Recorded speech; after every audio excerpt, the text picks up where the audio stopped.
If there's one thing that depresses me about the American left is how we have to reinvent all the wheels every 10 years.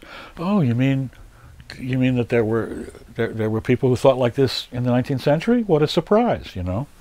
Well, this is because neither in high school nor in college are Americans ever taught anything about this.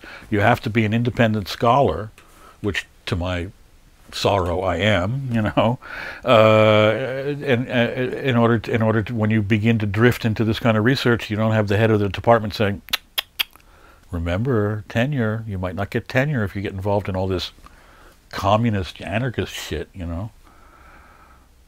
Those controls are very real, and the upshot of it is that nobody knows anything anyway, so they don't care. They don't realize they're being deprived of the chance to study.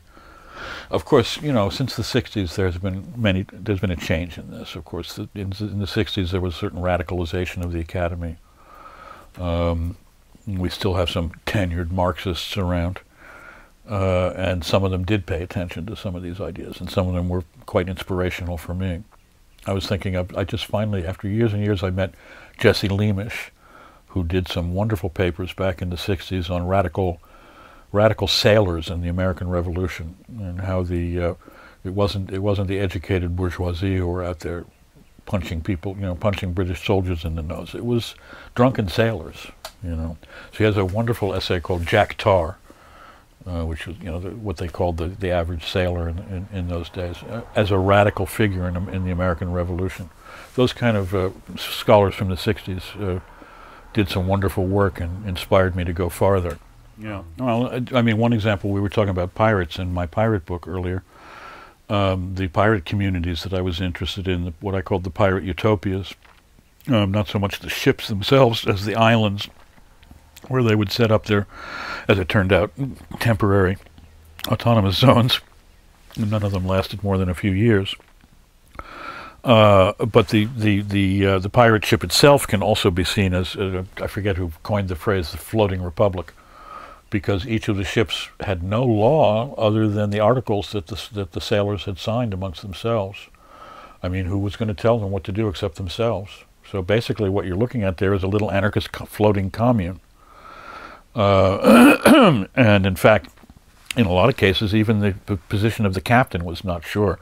If the crew felt that the captain wasn't good enough, or his luck was bad, that was very important, they would depose him and choose somebody else, usually the quartermaster, who was in fact often more important figure than the captain anyway.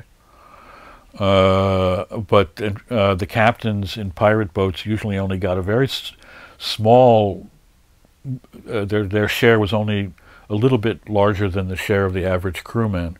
For example, if the average crew member was getting a single share, the captain would often get no more than 2 or sometimes even 1.5 shares. Whereas in the privateer ships, which were commissioned by governments, the captain would get 40 shares to the crewman's single share. So this is the difference between piracy and privateering. Okay.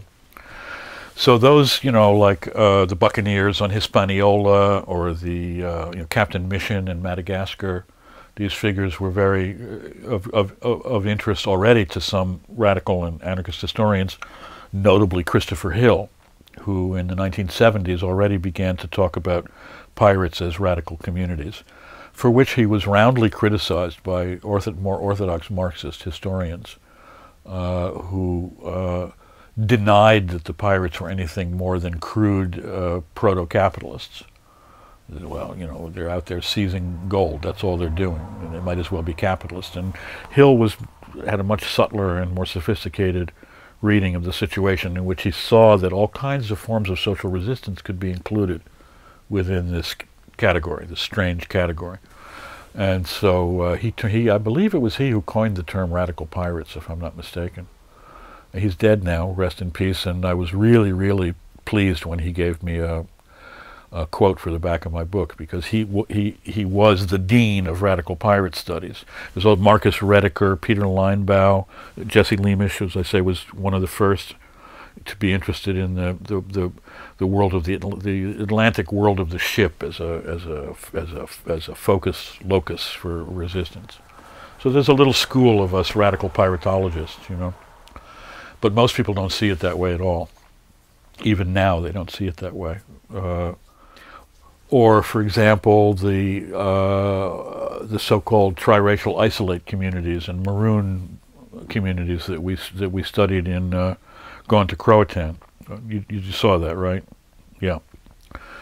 So James Cohnline and Ron Sokolsky and those people, as anarchists, entered into this study, and found ourselves very enthusiastic about some of these isolated groups as being kind of natural dropouts with continuity. That's something that's interesting about them, is that unlike many intentional communities, these dropout communities actually sometimes persist, right? And very few intentional communities have persisted, and usually only the religious fanatics. This is a problem. We could get back to that.